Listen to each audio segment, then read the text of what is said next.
Que a doce e maravilhosa paz do Senhor Jesus esteja no seu coração. Seja muito bem-vindo a mais uma aula da nossa EBD Online. Eu sou o professor Egivanildo Tavares e vos falo aqui da Assembleia de Deus em Santa Rita, na Paraíba, que tem como líder espiritual o pastor Djalma Silva. Na lição de hoje, que é a lição de número 8, vamos estar estudando esse seguinte tema: confessando e abandonando o pecado. Que temos para aprender com esta aula, com este tema tão importante e tão relevante sobre a confissão e o abandono do pecado? Quais as implicações por trás de tudo isso, do ato de confessar, de abandonar o pecado? Nesta lição eu quero mostrar para você algumas coisas importantes, conforme ela está bem estruturada a lição, né? Sobre esse ato de confessar. Você tem um belíssimo quadro do filho pródigo que retorna, faz a sua confissão. Inclusive a Bíblia King James disse: voltarei e confessarei ao meu pai.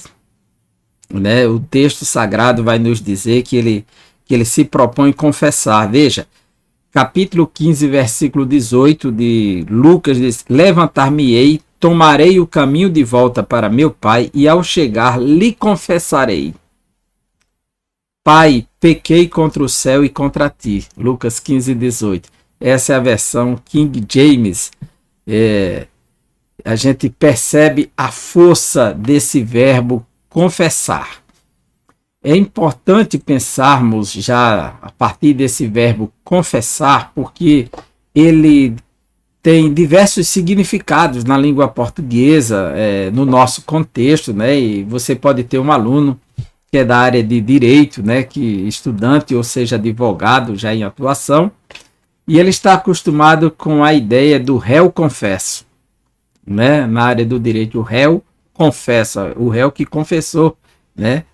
E o réu confessa, ele não é perdoado, ele é sentenciado, né? Agora a sua pena ela será amenizada diante daquele que oculta, né? O réu confesso.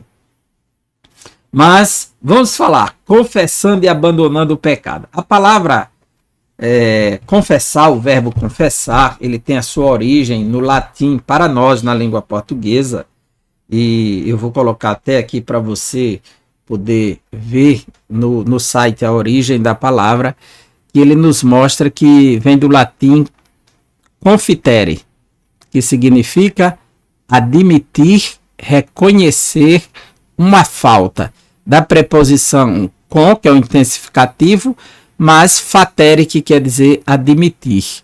Logo, admitir, reconhecer uma falta.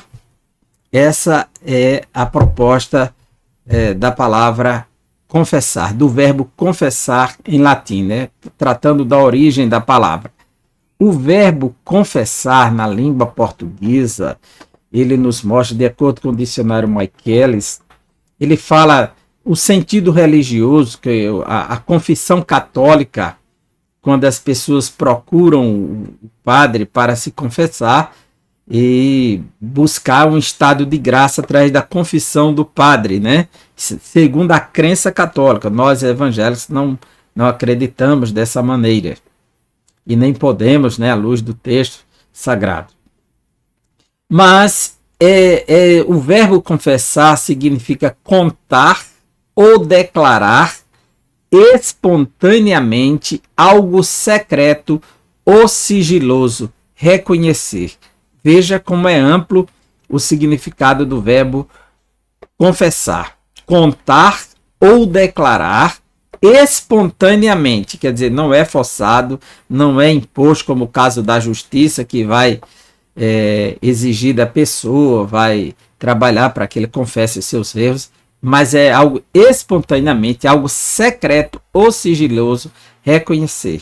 Quando a pessoa procura e ela se abre o coração, ela primeiro faz a confissão para Deus e usa os meios da igreja para fazer esse processo de reconciliação, né? E a lição vai falar desse ministério da reconciliação também. No entanto, o verbo significa também contar ou admitir como verdadeira uma ação errada ou criminosa.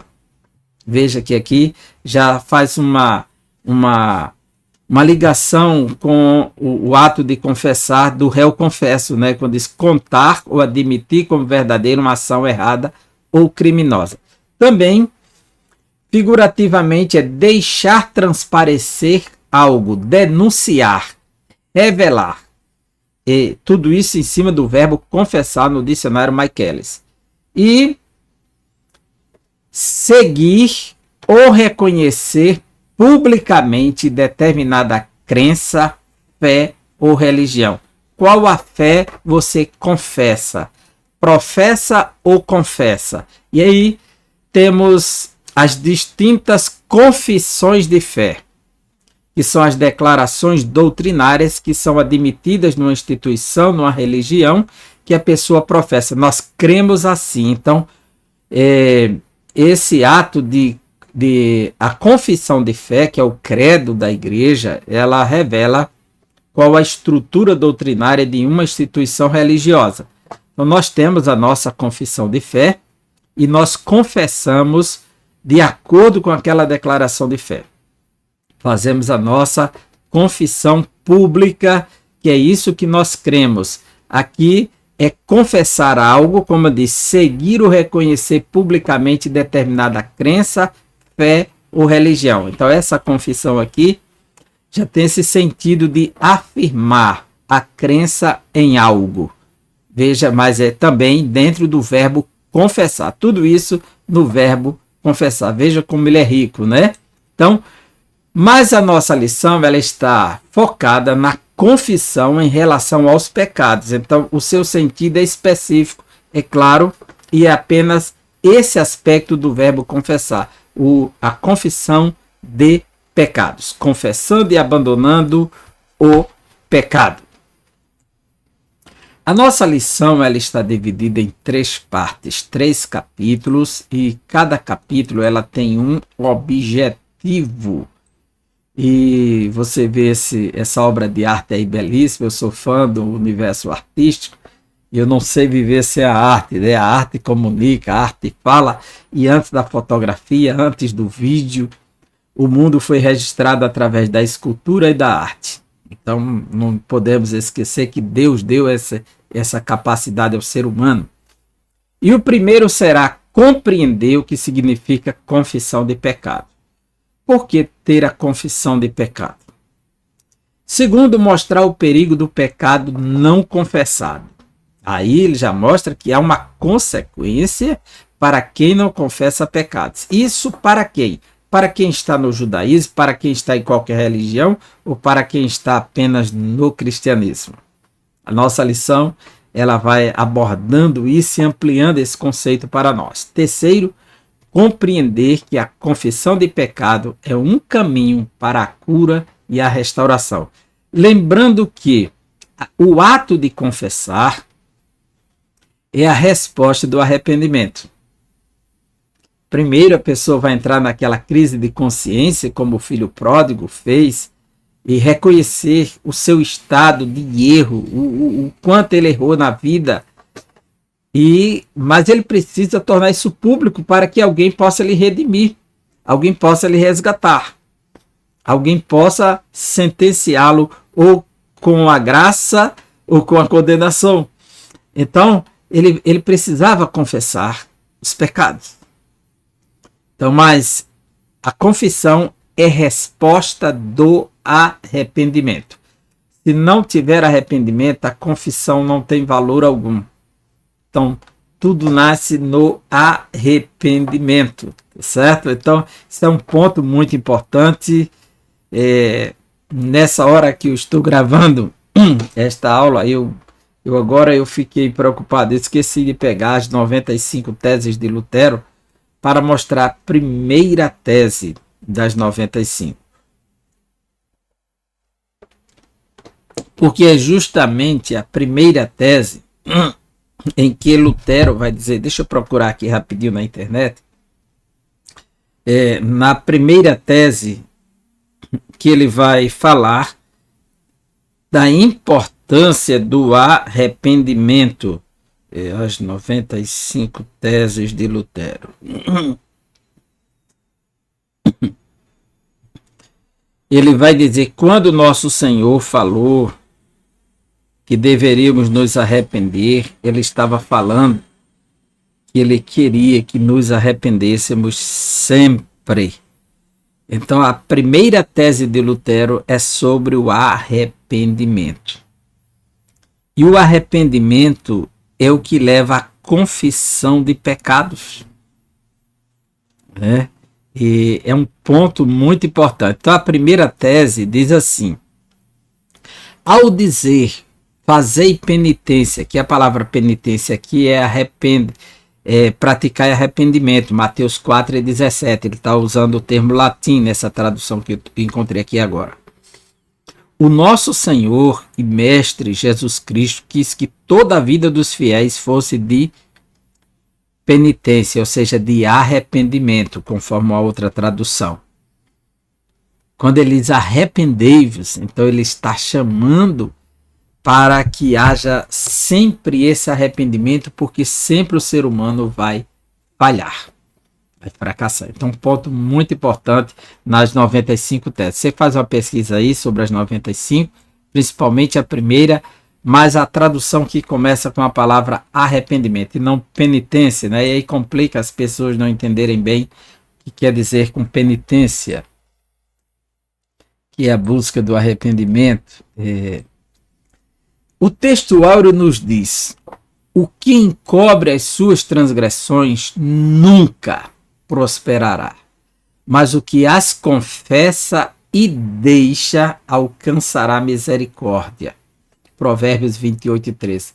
É interessante como isso faz parte da história do judaísmo e do cristianismo, porque está no Antigo Testamento essa expressão, mas ela transpõe o tempo, a história, e esse texto é tão vivo quanto o dia que foi escrito, com a mesma intensidade e clareza que ele tem. Que encobre as suas transgressões, as suas iniquidades, os seus pecados, nunca prosperará, mas o que as confessa e deixa. Então ele mostra o ato que foi gerado pelo arrependimento, que é a confissão, e o deixar, que é a mudança de atitude. Ou seja, não tem mais acordo, que provou que de fato estava arrependido e que a sua confissão era real, porque deixa. Então, esse alcança do Senhor a sua misericórdia. A verdade prática diz: para desfrutar um caminho de restauração e reconciliação com Deus, precisamos confessar o pecado e abandoná-lo de uma vez por todas. É interessante que, como você vê nessa bela imagem aí feita pela IA, o livro de Jó descreve para nós no capítulo 31, versículo 33. Ali vai estar a expressão ligada ao homem, que é traduzida por Adão em muitas bíblias. Não sei se essa aqui que vou pegar aqui, que é atualizada, está traduzida por Adão. Mas eu vou olhar. 31, versículo 33, ele diz assim: se como Adão encobri as minhas transgressões, ocultando o meu delito no meu seio. Então, o Jó está falando nesse capítulo que ele quer ser punido por cada pecado que ele cometeu. Se ele ficou à espreita da porta dos seus companheiros, olhando, cobiçando a esposa deles, ele quer ser punido por isso. Se ele defraudou alguém, ele quer ser punido por isso. Aí ele diz: se como Adão encobri as minhas transgressões, ocultando o meu delito no meu seio, quer dizer, escondeu dentro de si o seu delito. Ele clama por justiça se ele agiu dessa maneira, porque Adão, ele encobriu a sua transgressão. Ele não confessou o seu pecado, ele jogou para cima da mulher, e a mulher jogou para cima da serpente. Então, a grande lição para nós é que o ato de confessar ele é importante no processo de restauração de quem cometeu o delito, a queda, né? Você vê aí Natan denunciando o rei Davi nessa obra de arte, né? Como isso é forte. Um texto clássico no Antigo Testamento sobre a queda e a confissão. Atualmente, muitos acreditam que não é preciso confessar o pecado para denominá-lo de mera fraqueza ligada ao ambiente e aos aspectos hereditários. Ou seja, é uma fraqueza hereditária que cometeu sempre. Aqueles que constroem essa linha de pensamento, eles estão negando o que é pecado e o efeito do pecado, e ao mesmo tempo negando que haja alguma influência espiritual, algum valor moral e espiritual sobre isso. São os liberais, os progressistas. Então tem muita gente hoje que acha que pode pecar, continuar na comunidade cristã, na igreja, fazer parte da igreja e não ter que dar satisfação a ninguém. O máximo, quando dobrou o joelho, pediu perdão a Deus, está aí resolvido, né? E há líderes que defendem essa questão, que hoje você é um sacerdote universal, como defendeu Lutero, você mesmo pode pedir perdão pelos seus pecados. Então a pessoa peca consequentemente e nunca vai pedir perdão a ninguém, não tem o que se justificar. No entanto, Jesus não ensinou assim. Jesus ensina sobre a punição, a disciplina daquele que pecar dentro da comunidade. Está em Mateus, Evangelho de Mateus, capítulo 20. Capítulo 20, deixa eu ver aqui. Capítulo 18 de Mateus, capítulo 18, né? Versículos 15 em diante, né? Se teu irmão pecar contra ti, vai arguí-lo contra ti e ele só. Se ele te ouvir, ganhaste a teu irmão. Se porém não te ouvir, toma ainda contigo uma ou duas pessoas, para que pelo depoimento de 2 ou 3 testemunhas toda a palavra se estabeleça. E se ele não o atender, dize-o à igreja. Se recusar ouvir, também a igreja considera-o como gentio e publicano, ou seja, disciplina. Paulo mostra na primeira carta aos Coríntios, capítulo 5, a disciplina para o sujeito que está cometendo pecados imorais dentro da igreja, seja entregue a Satanás para que o espírito seja salvo no dia do Senhor. É uma disciplina que tira da comunhão totalmente.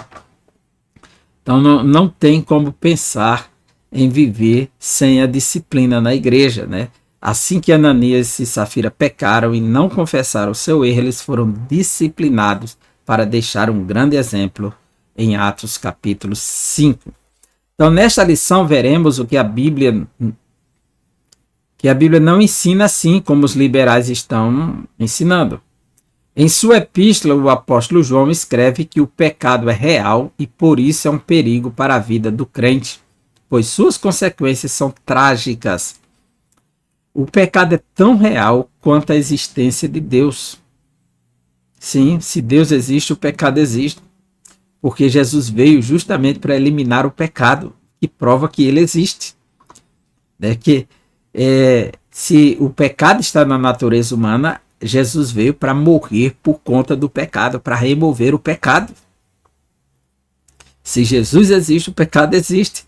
Só que Jesus não deixa de existir, o pecado deixará de existir. Essa é a diferença, né? Então, a orientação bíblica é de que caso ocorra um pecado, ele deve ser confessado, abandonado, como evidências de arrependimento, para que o crente arrependido possa receber o perdão de Deus, conforme 1 de João, capítulo 2, versículo 9, ele mostra que há essa necessidade. Agora, lembrando que isso não significa que qualquer tipo de pecado tem que estar confessando a liderança da igreja, tem que estar buscando os líderes. Não. Existem pecados que ele fere a honra da instituição, a dignidade e a comunhão. Ele precisa ser restabelecido pela igreja. Existem pecados do cotidiano que alguém comete no seu universo privado e aí sim ele pode resolver com Deus tranquilamente. Agora, há pecados que envolvem a sua comunidade cristã, o corpo de Cristo, a igreja expõe e ele precisa passar por um processo de disciplina. Sim, mas cada caso no seu lugar. Mas eu não vou aqui estar falando sobre disciplina. O assunto aqui é confissão de pecados, né? Então, vamos nos deter a esse aspecto, confissão de pecados. Na primeira epístola de João, capítulo 2, versículo 9, ele nos diz assim: porque o Senhor sabe livrar da provação os piedosos e reserva sob castigo os injustos para o dia do juízo. Esse texto, perdão, eu li Pedro, João, eu li na carta de Pedro, perdão, né? E além, eu tive uma surpresa agora, né? Capítulo 2, versículo 9. Aquele que diz estar na luz e odeia seu irmão, até agora está em trevas. Veja como o assunto é sério. Aquele que ama seu irmão permanece na luz, nele não há nenhum tropeço. Aquele, porém, que odeia seu irmão, está nas trevas e anda nas trevas e não sabe para onde vai, porque as trevas lhe cegaram. Capítulo 1 da primeira epístola de João, versículo 9. Se confessarmos os nossos pecados, ele é fiel e justo para nos perdoar os pecados e nos purificar de toda injustiça. Ele é fiel e justo para nos perdoar os pecados. Na realidade, colocou 1 de João 2 e 9, mas é 1 e 9 aqui, certo? E o Salmo 32 e 5, que é o Salmo da confissão de Davi, né, que ele viveu. Davi vai cometer 2 pecados gravíssimos. Ele tem muitos pecados, mas 2 gravíssimos, e vai gerar o Salmo 51 e o Salmo 32 por conta desses pecados. E a lição vai nos mostrar isso. 32 e 5. Confessei-te o meu pecado e a minha iniquidade não mais ocultei. Disse: confessarei ao Senhor as minhas transgressões, e tu perdoaste a iniquidade do meu pecado. Então, pecado confessado é pecado digno de perdão. A confissão de pecado. Aí tem gente que diz assim: mas se alguém blasfemar com o Espírito Santo e ele confessar que blasfemou? Não, Deus sabe quem de fato blasfemou contra o Espírito Santo da forma mais intensa e profunda de atribuir a um ato satânico aquilo que Jesus está fazendo, que o Espírito Santo está processando. E isso se torna num pecado sem perdão. Jesus diz: nem neste século, nem no século vindouro haverá perdão para quem blasfemar contra o Espírito Santo. Outra coisa, não tem confissão para isso. No Antigo Testamento existe a palavra iadar. Iadar. Aí você vê essa palavra tirando o Y, adar, porque você vai ter logo em seguida ha-adar. Hadar. Então, iadar é a palavra que aparece com mais intensidade no Antigo Testamento, que significa jogar, atirar, lançar. Da raiz verbal de hadar, estender a mão. É o ato de pegar alguma coisa, jogar alguma coisa, lançar alguma coisa. O que isso tem a ver com confissão? É você lançar, jogar para fora aquilo que estava oculto, a culpa, o erro, como um ato de torná-la público para receber a reconciliação, o perdão. Aí vem sempre a palavra hebraico-grega, ela vai ter muitos sentidos metafóricos, é muito dinâmica essas línguas. As línguas originais são dinâmicas demais nos seus conceitos, na sua forma de apresentar. Nós estamos acostumados com a nossa língua. O que isso tem a ver com confissão? Estender a mão.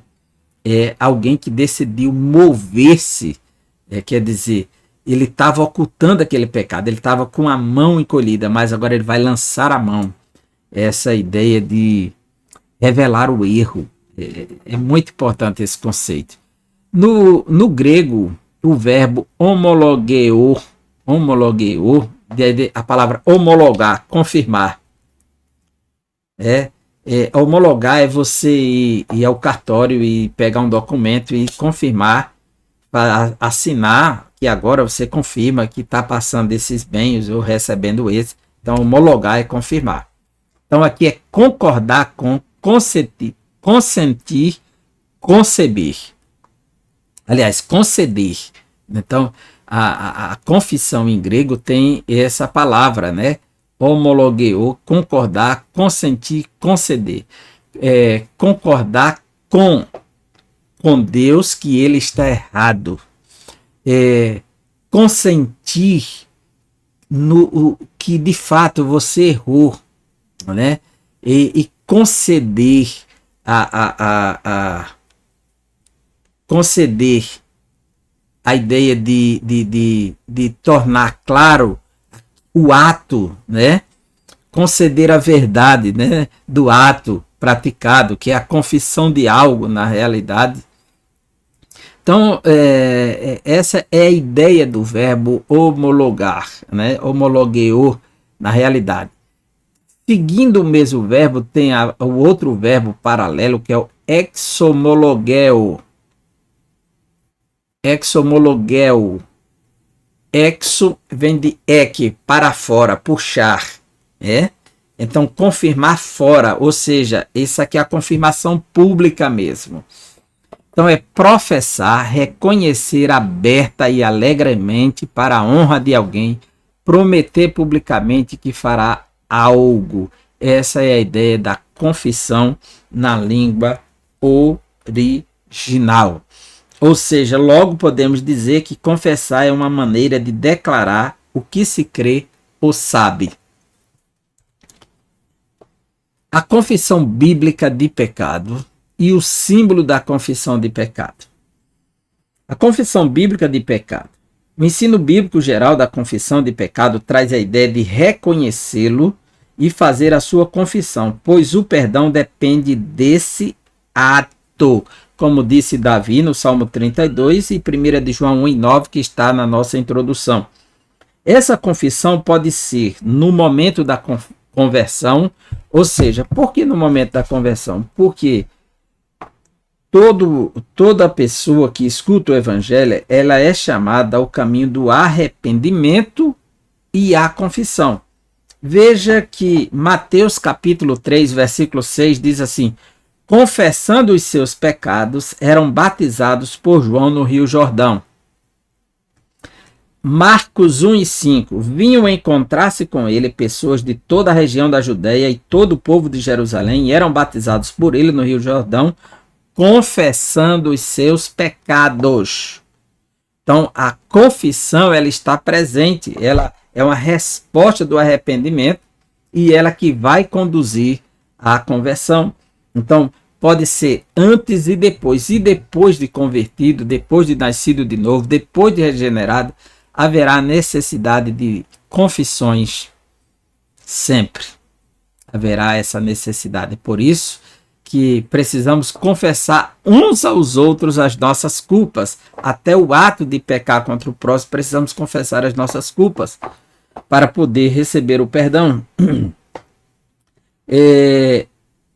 Vem essa confissão pública em Lucas 12:8. Jesus diz: digo-vos mais, todo aquele que me confessar diante das pessoas, também o Filho do Homem o confessará diante dos anjos de Deus.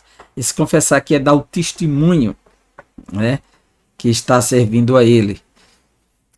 Essa confissão pode ser no momento da conversão ou depois dela, quando pecados cometidos podem ser contra Deus ou contra um irmão. E aí, Mateus 5, 21 e 22 fala do irmão ofendido que precisa fazer o processo de reconciliação. Então, a confissão ela tem que estar sempre presente na nossa vida. Nós podemos ver no primeiro livro de Samuel, acompanhe comigo, capítulo 7. Primeiro livro de Samuel, capítulo 7. Versículo 6 diz assim: Congregaram-se em Mispá, tiraram água e a derramaram perante o Senhor, jejuaram aquele dia e ali disseram: pecamos contra o Senhor. E Samuel julgou os filhos de Israel em Mispá. E essa expressão, e disseram, outra tradução vai dizer, e confessaram. Pecamos contra o Senhor. Então a confissão aqui foi importante para que Deus restabelecesse a comunhão com o povo de Israel. Ainda no primeiro livro de Samuel, capítulo 12, versículo 10, que também está na lição, esse mesmo texto mais à frente, a gente vê que diz assim, 12 e 10. E clamaram ao Senhor e disseram: pecamos, pois deixamos o Senhor e servimos aos Baalins, a Astarote. Agora, pois, livra-nos das mãos dos nossos inimigos e te serviremos. Uma confissão para receber o perdão e a graça restauradora do Senhor. O símbolo da confissão de pecado. O símbolo da confissão de pecado. O que é este símbolo? O símbolo é sempre algo que representa uma coisa que está oculta, né? Jesus deu como símbolo do perdão de pecados de um homem a sua cura. 4 amigos levaram um homem que era deficiente, colocaram diante de Jesus e a primeira coisa que Jesus disse para ele: filho, teus pecados são perdoados. Naquela hora, os judeus começaram, os escribas e fariseus, a questionar, a murmurar: quem é este que diz, perdoados são os teus pecados, se somente Deus pode perdoar pecados? Jesus disse para que vocês saibam que o Filho do Homem tem poder na terra para perdoar pecados. Eu digo a este paralítico: toma o teu leite e vai para casa. Então, o símbolo que ele estava perdoado foi a cura. Percebe? Foi a cura. Então, é importante que isso seja, né, elencado, né? O símbolo da confissão de pecado. No ato da confissão de pecado, a pessoa reconhece de maneira autônoma os pecados cometidos e que por isso se encontra indigna de estar na presença de Deus.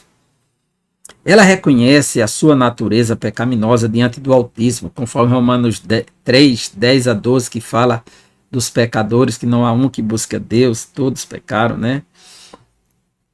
Então, em arrependimento sincero e em confissão, busca o que lhe é garantido por meio da palavra de Deus: o perdão. Sempre que o povo de Deus confessa sinceramente, Deus perdoa, Deus salva. A resposta, o símbolo desse perdão, da confissão do pecado, é o perdão generoso de Deus, o perdão misericordioso de Deus, que concede a salvação, é o perdão. A gente pode ver no livro de Juízes, capítulo 10, versículo 10, olha que texto lindo, 10 e 10 de Juízes, o que o Senhor nos diz: então os filhos de Israel clamaram ao Senhor dizendo, a tradução King James diz: confessaram ao Senhor dizendo: contra ti havemos pecado, porque deixamos o nosso Deus e servimos aos Balaíns. Então, a confissão, ela traz um benefício, né? E porque Deus é Deus de misericórdia, é Deus de amor, é Deus de compaixão. E Deus levantava sempre um libertador para o seu povo. O perigo do pecado não confessado. Quando o filho pródigo se afastou, veja aí, ó, ele vivendo entre os porcos, querendo comer as alfarrubas, as bolotas que eram dadas aos porcos. Mas quando ele se arrependeu e decidiu voltar e confessar, a coisa mudou. Então, os males dos pecados não confessados. Quem ignora a confissão de pecado, ocultando, vive uma vida de aparência e de morte espiritual, semelhante ao que os nossos primeiros pais, Adão e Eva, fizeram. Adão, assim que pecou, Adão vivia no jardim do Éden com sua esposa, o paraíso. A palavra jardim no persas, em língua persa, significa paraíso. Então essa palavra paraíso vem do persa para o grego, paradeiso, né? Chegou para nós paraíso, mas quer dizer jardim, um lugar perfeito, harmônico, belo, atraente, deleitoso. E ele estava vivendo muito bem lá. Ele não via nenhuma maldade, não tinha. É, ambos estavam nus, não tinham nenhuma preocupação antes de nada, e não tinha vergonha um do outro. Mas no dia que Adão comeu do fruto proibido, e ele pecou, que ele caiu, juntamente com sua esposa, a primeira coisa foi a morte moral. Ele teve vergonha da sua esposa, um teve vergonha do outro. Depois a morte espiritual. Na realidade, a primeira é a morte espiritual, depois a morte moral. Não tem ordem aqui, eu estou colocando em ordem de forma didática. A morte moral, vergonha da sua esposa. Depois, morte espiritual, vergonha de Deus, se escondeu. E terceiro, a morte física. Seria Deus diz: tu és pó e ao pó tornarás. E sem Deus, o ser humano está sujeito à morte eterna, que é a separação eterna de Deus, que é chamada segunda morte. Que o Senhor nos guarde desta maldição. E isso só é possível acontecer, escapar dela em Cristo Jesus. Então Adão, ele encobriu a sua transgressão, como o próprio Jó denunciou, né? E agora Davi, o rei Davi. Davi, quando terminava o período de inverno, que começava a primavera, que começava o processo de desgelamento, e as águas começavam a fluir pelos ribeiros e a terra a produzir, então nesse período os reis saíam para a guerra. Que ninguém ia se arriscar a estar lutando, batalhando no período do inverno, era muito arriscado perder o exército. Tanto a exposição em ambientes nevados, sem conhecer que tipo de acidente poderia comprometer o seu exército, quanto gerar doenças, enfraquecer, todo mundo no frio fica mais encolhido, né? Então eles só saíam para a guerra quando passava o inverno. E terminou o inverno e Davi não foi para a guerra. E do seu terraço ele viu uma mulher exposta com toda a sua beleza e sensualidade, e ela não estava lá para chamar a atenção do rei. Era natural que em cada casa, principalmente dos nobres, tivesse uma condição, tivesse uma fonte em que se tomava banho, mas já Davi estava numa posição privilegiada em Jerusalém, na parte alta, e ele olhou para baixo, a cidade baixa. Então ele viu aquela mulher no seu momento de particular do banho e ele foi atraído, porque a Bíblia diz: não se prenda com os seus olhos a sua formosura, dizendo para o homem escapar da mulher, porque os olhos eles podem levar a pessoa até o pecado, porque os olhos são a primeira dos atributos do ser humano, das suas faculdades. O primeiro sentido do homem e mais atuante são os olhos, a visão. Aliás, a visão, né? A visão. Os olhos é o meio que a visão passa. Então, a Bíblia declara claramente acerca dos olhos em relação à mulher. Então diz aqui, ó, livro de Provérbios, deixa eu ver se eu encontro aqui. Deixa eu ver se eu encontro, porque esse texto está em Provérbios. Não se prenda com seus olhos a sua beleza.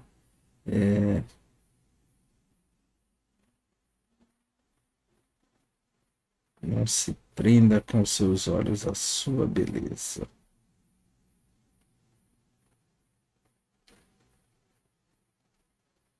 Eu acho que quando está falando do jovem mancebo, deixa eu ver se eu acho aqui, eu não separei esse texto, ele veio à memória agora, né?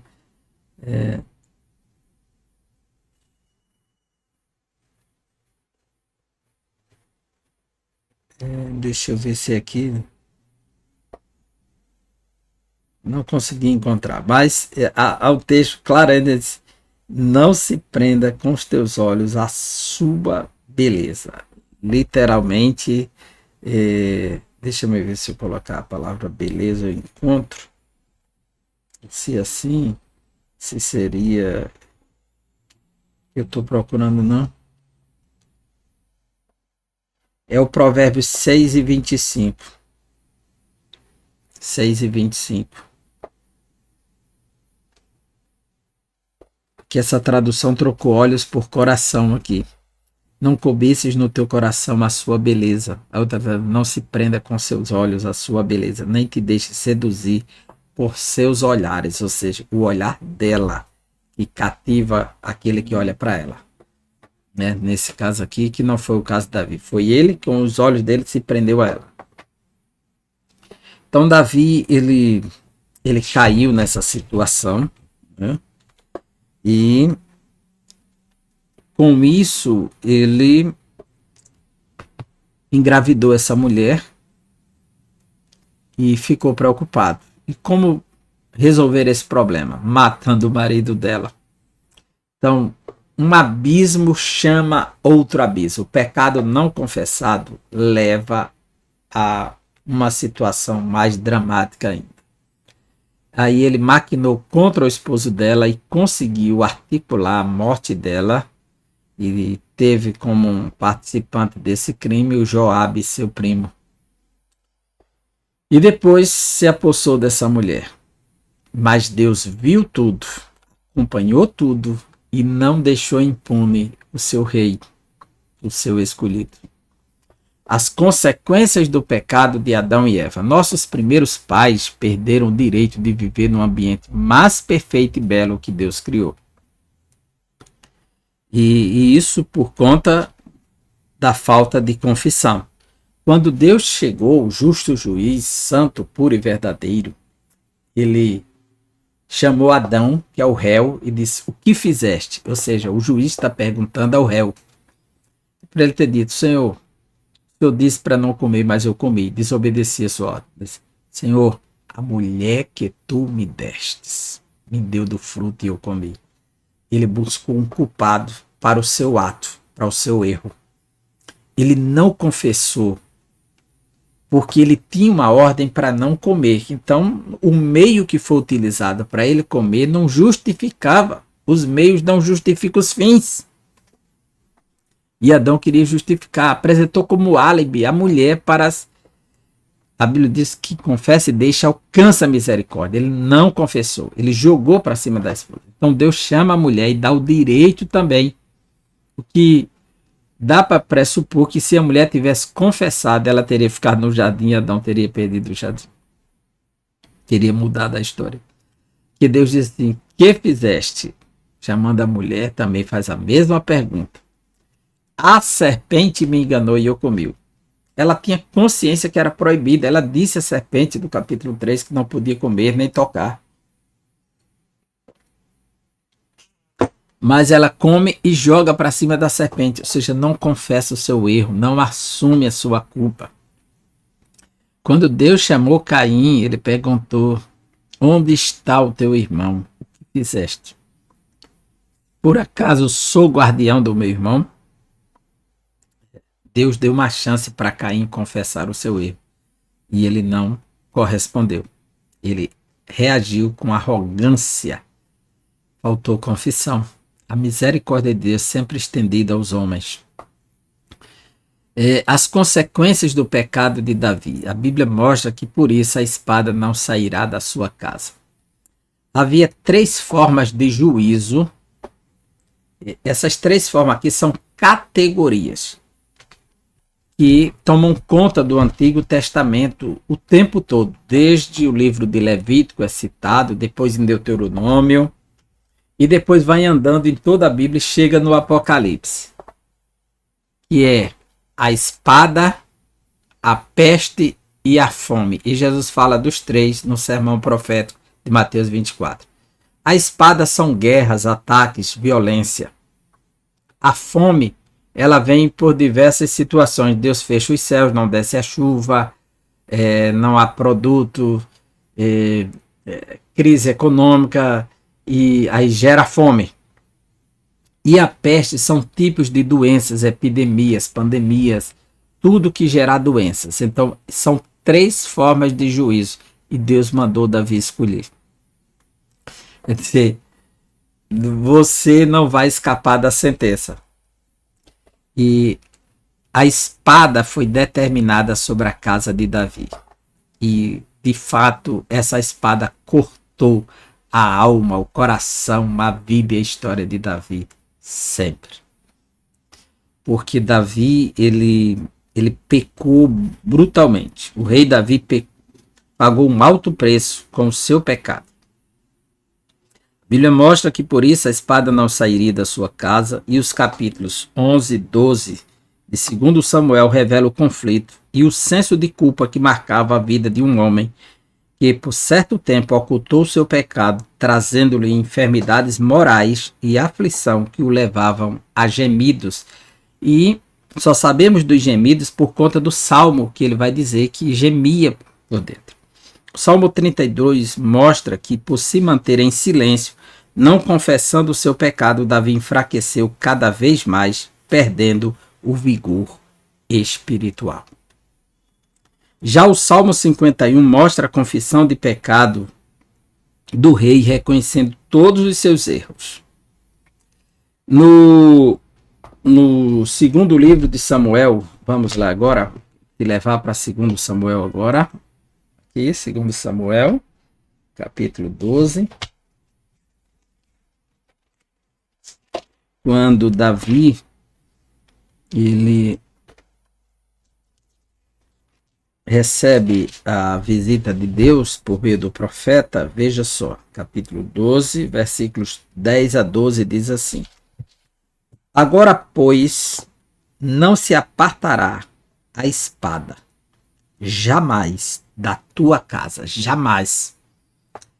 Davi teve que enfrentar um filho que violentou a sua irmã dentro de casa, o irmão que matou o outro, o filho que tentou usurpar o trono dele e o perseguiu para matá-lo, o filho que desonrou ele se deitando com suas concubinas.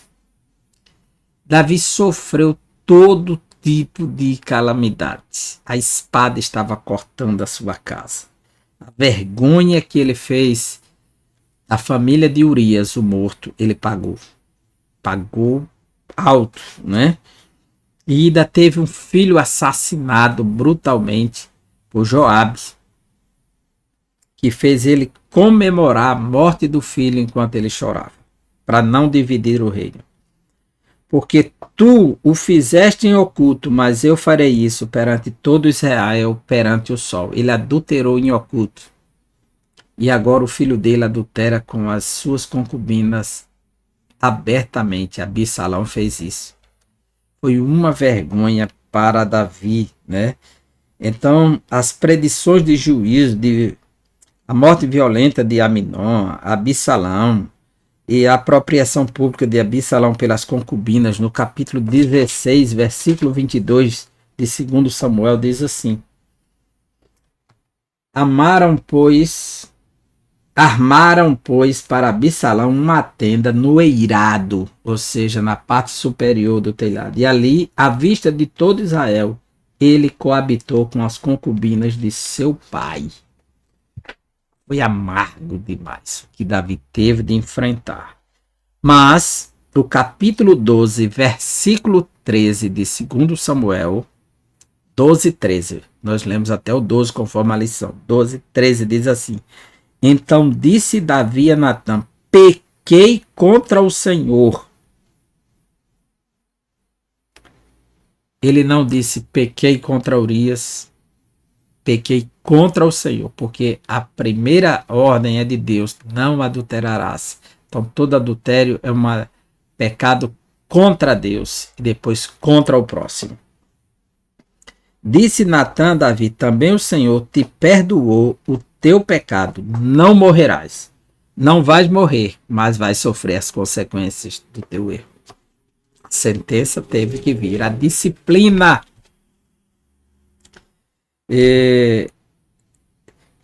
Davi comete outro erro.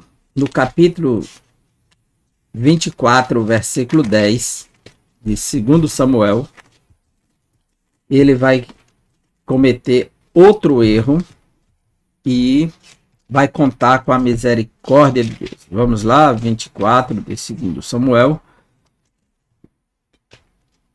A ira de Deus se acendeu contra ele porque ele começou a contar o povo, querendo contar o exército como se fosse dele, como se ele tivesse levantado aquele exército. E Deus mandou uma praga. E o 24:10 diz assim: sentiu Davi bater-lhe o coração depois de haver recenseado o povo e disse ao Senhor: muito pequei no que fiz. Esse disse é confessor. Muito pequei no que fiz. Porém agora, ó Senhor, peço-te que perdoes a iniquidade do teu servo, porque procedi muito loucamente. E aí Deus deu a chance dele oferecer um sacrifício de expiação.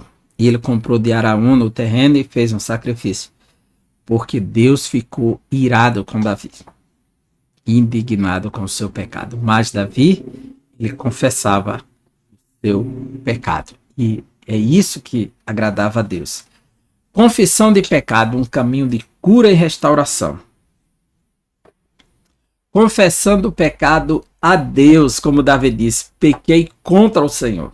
É saber que todo pecado é contra Deus, porque a Deus diz: não adulterarás, não roubarás, não mentirás, não darás falso testemunho, não cobiçarás a casa do teu próximo. Então, todos esses pecados, primeiro é contra Deus. Ele é vertical e depois horizontal. A vinda de Jesus tem tudo a ver, ela está ligada ao ministério da reconciliação e tem tudo a ver com o cumprimento da missão da reconciliação, porque Jesus veio para reconciliar os homens, para que eles confessem os pecados e sejam reconciliados com Deus. Segundo o ensino bíblico, a confissão de pecado deve primeiramente ser dirigida a Deus por intermédio de seu Filho, Jesus, pois só Ele pode perdoar os nossos pecados. Ao longo de seu ministério, o Senhor Jesus disse à mulher pecadora: os teus pecados estão perdoados. Na oração do Pai Nosso, o Senhor Jesus ensinou: Pai, perdoa-nos as nossas dívidas. Essa é a oração que Jesus ensinou, mas nunca praticou, porque ele nunca pecou. Ele disse: quem me convence de pecado? Então, essa é a oração que ele ensinou, o modelo padrão, quando ele disse: Pai, perdoa as nossas dívidas, assim como nós perdoamos aos nossos devedores. Como Jesus nunca pecou, ele nunca precisou pedir perdão. Em 1 de João, lemos que os nossos pecados devem ser confessados a Cristo. Dessa forma, perdoar o pecado é uma prerrogativa de Deus Pai, por intermédio do Senhor Jesus, mediante a sua obra no Calvário, que é perdão para a salvação. Mas perdão para a reconciliação no dia a dia se faz entre irmãos, que você tem que confessar o próximo, eu tenho que confessar o meu próximo. Se eu ofendo ele, eu preciso confessar a ele as minhas culpas para receber dele o perdão. Então, alcançando cura e restauração, o texto áureo da presente lição nos lembra que ocultar o pecado é decidir por trilhar uma jornada de sofrimento. Mas quem deixa de lado o orgulho e a soberba para trilhar o caminho humilde da confissão de pecado vive uma vida mais leve. Não há nada mais restaurador do que desfrutar das misericórdias do Senhor. Os que confessam e deixam alcançam misericórdia. Então, todo esse processo de confissão e abandono de pecado revela a eficácia do ministério da reconciliação de Deus em Cristo Jesus, que nos deu em 2 Coríntios 5,18 esse ministério para dizer: reconcilia-te com Ele. O ministério da reconciliação, chamando os homens à reconciliação com Deus, que Deus estava em Cristo reconciliando consigo o mundo. Quem faz assim encontra o caminho da cura e restauração, conforme lemos nas palavras do salmista: enquanto eu me calei, envelheceram os meus ossos, pelo meu bramido em todo o dia. Confessei-te o meu pecado e a minha maldade não encobri. Dizia eu: confessarei ao Senhor as minhas transgressões, e tu perdoaste a maldade do meu pecado. Em nossa caminhada cristã, estamos sujeitos ao pecado. A nossa natureza pecaminosa, ela nos atrai sempre para o mundo do pecado. Encobri-lo e viver uma vida espiritual de aparência não é uma opção bíblica para o caminho da cura e da restauração. Eu estava certa feita na casa do meu primeiro pastor, quando o telefone tocou, isso há muito tempo atrás.